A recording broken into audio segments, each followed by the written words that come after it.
my name is Stephanie. I'm the clinical educator here at MRP, and today we are going to be doing a demo on the MRPen. This pen is actually indicated for acne scarring in Fitzpatrick's 1 through 3, also traumatic and hypertrophic scarring in patients over the age of 22.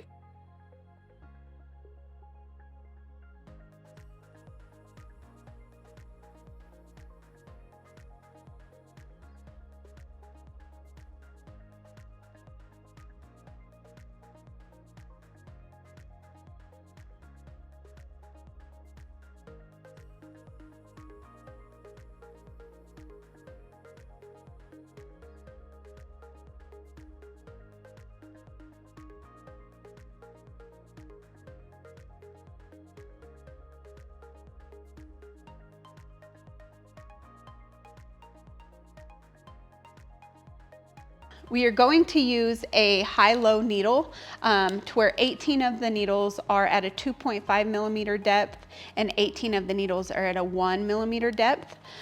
We are going to start out at a 0.5 millimeter on the pen and go up 0.5 millimeters until we get to clinical endpoint, which is pinpoint bleeding or petechia.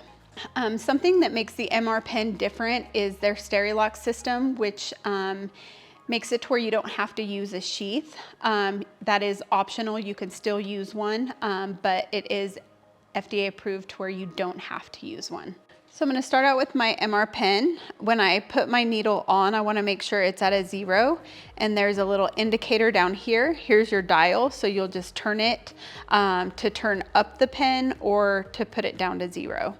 The needle that I'm going to be using. So you'll notice the package is sealed. If for some reason you get a tip to where it's not sealed, you'll want to jot down the lot number here and just let us know. Do not use that on your patient. I also have my hyaluronic acid base slip, a few clean 4x4s, my saline solution to use post-procedure as well. Here's our nose cone. We want to make sure that it's really tight onto the pen. You don't want to over thread it, but just make sure it's snug. You also don't want to take off the safety cap until you're done screwing in the pen, but you'll just kind of line these up. It's in a T shape. So you'll line that up there and then you'll turn clockwise. And again, just until you feel resistance, you don't want to over tighten. We're going to start out at a 0.5 and we will go up by 0.5 until we get to the clinical endpoint.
So I've switched out my gloves and now we are ready to start the procedure. I'm going to start on her forehead. I'm rubbing on that hyaluronic acid base slip. For today's demo, we are using the battery. I am going to use power speed 1. I'm going to start in a horizontal motion and I'm just going to go very so lightly.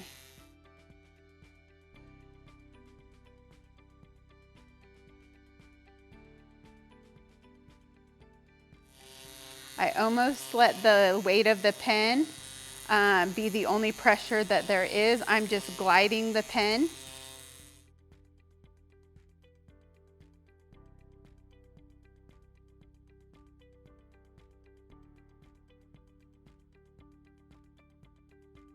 So now I'm gonna go in and do a second pass in a cross hatch pattern. So I'm gonna go vertical this time and hopefully get some of that pinpoint bleeding. I'm just gonna go in again with the same level. If I don't get clinical endpoint at that time, I will increase my depth.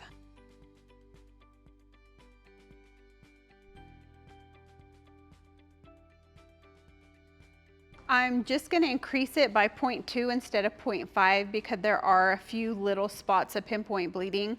So I don't feel like if I were to turn it up a full 0.5, I feel like that would be a little more aggressive than what's needed. So instead of going up 0.5, I'm going to go up to a 0.7.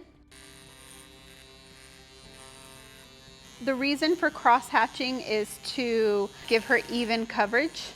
So when I'm done doing a horizontal pass, I will go in and do a vertical pass, and then vice versa, and just keep switching those off for my passes. But I'm getting nice pinpoint bleeding, so that's exactly what I want to see. So I feel like this will be her last pass.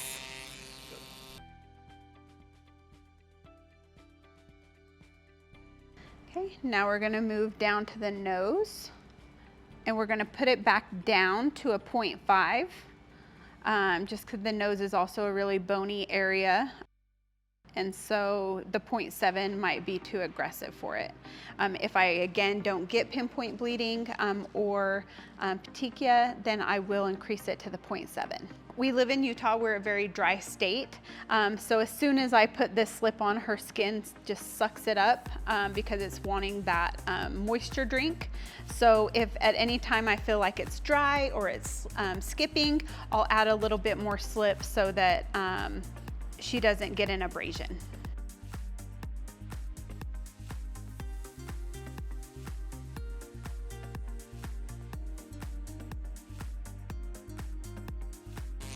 Also, when I'm going in and doing my second pass, because I have pinpoint bleeding in some areas, I'm actually going to pick up my pen and avoid those areas and just treat in areas I don't see pinpoint bleeding. So I got a nice amount of pinpoint bleeding on the bridge of her nose, but not really much on the side. So I will go back and treat those at a 0.7. And then also, anytime I want to change directions, I'm going to make sure to lift up my pen before I change that direction. So I'm still not getting pinpoint bleeding, so I will turn that up to a 1.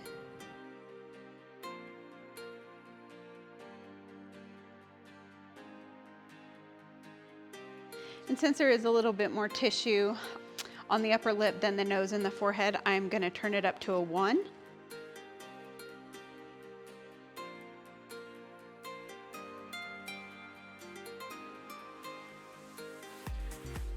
Go back down to the 0.5 for her chin.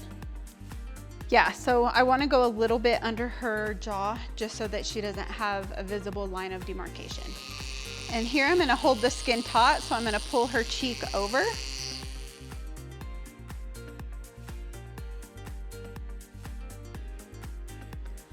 And I'm going to apply more slip, and then I'm going to turn up my pen depth.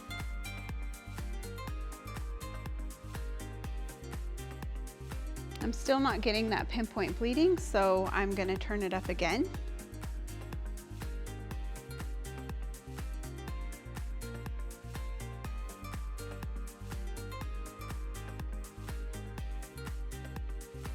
So now we're done with the center of her face.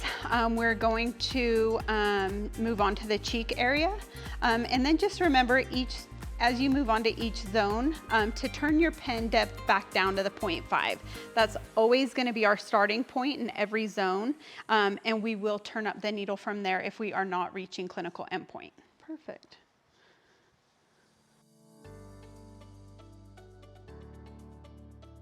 So if your patient is wanting around their eyes to be treated, you can pull down some tissue there and work over the tissue that's on the bone. And you'll notice that the cheek didn't get any type of reddening or pinpoint bleeding. Usually it's a fattier area of the face, so it can take a lot more depth. So we're gonna move up the pen to a 1 now and go vertical.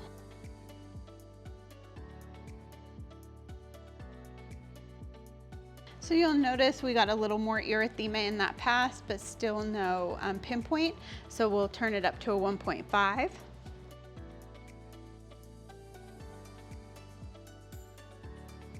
Okay, so we are getting some pinpoint bleeding in some spots. So we will avoid those spots going back into our vertical pass. I increased the depth by 0.5 again to try to get that pinpoint bleeding. Sometimes you're not gonna get it, especially in these fleshier parts of the face, and that's okay. So again, just skipping over those spots that we already see the clinical endpoint in. And this is our last go with the needle all the way up.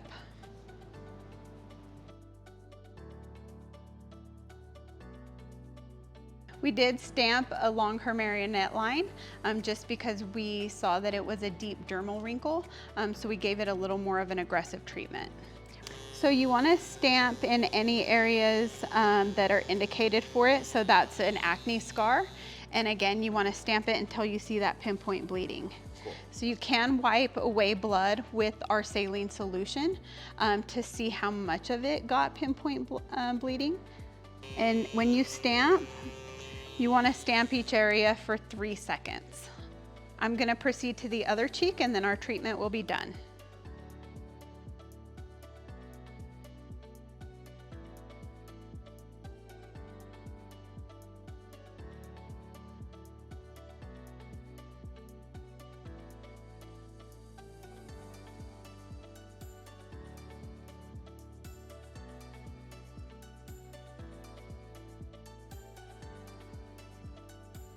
After the procedure, she will need to refrain from using any type of active ingredients or any type of exfoliants, whether they be chemical or physical.